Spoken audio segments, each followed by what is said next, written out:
కేంద్ర ప్రభుత్వం కొత్తగా తీసుకువచ్చిన హిట్ అండ్ రన్ చట్టాన్ని వ్యతిరేకిస్తూ నిర్మల్ జిల్లా బైంస బస్సు డిపో పరిధిలోని అద్దె బస్సు డ్రైవర్లు బుధవారం ఆందోళనకు దిగారు. చట్టాన్ని వెంటనే ఉపసంహరించుకోవాలని డిమాండ్ చేస్తూ సమ్మెబాట పట్టారు. వేకువ జామువేళ నుంచి అద్దె బస్సు డ్రైవర్లు మెరుపు సమ్మెకు దిగారు. దీంతో డిపో పరిధిలోని 49 అద్దె బస్సులు పార్కింగ్ స్థలాలకే పరిమితమయ్యాయి.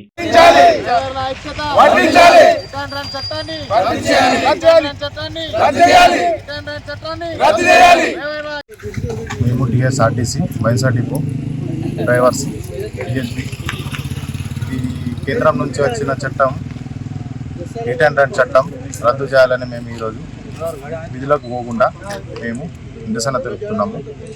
కాబట్టి ఇది ఏదైనా అనుకున్న పరిస్థితుల్లో యాక్సిడెంట్ జరిగితే డ్రైవర్పై 7 లక్షల రూపాయల జరిమానా మరియు 10 సంవత్సరాల జైలు శిక్ష ఇది కేంద్ర చట్టం తీసుకురావడం జరిగింది.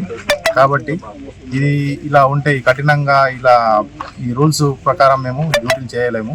కాబట్టి మేము ఈరోజు నిరసన తెలుపుతున్నాము. కాబట్టి ఈ మా వంతు యొక్క కృషిని ఈ ఓనర్స్ కానీ మళ్ళీ యాజమాన్యం కానీ కేంద్ర ప్రభుత్వం కానీ రాష్ట్ర ప్రభుత్వం కానీ మాకు మద్దతు తెలిపి మాకు న్యాయం చేయాలని ఈరోజు మేము విధులకు పోకుండా ఉన్నాము.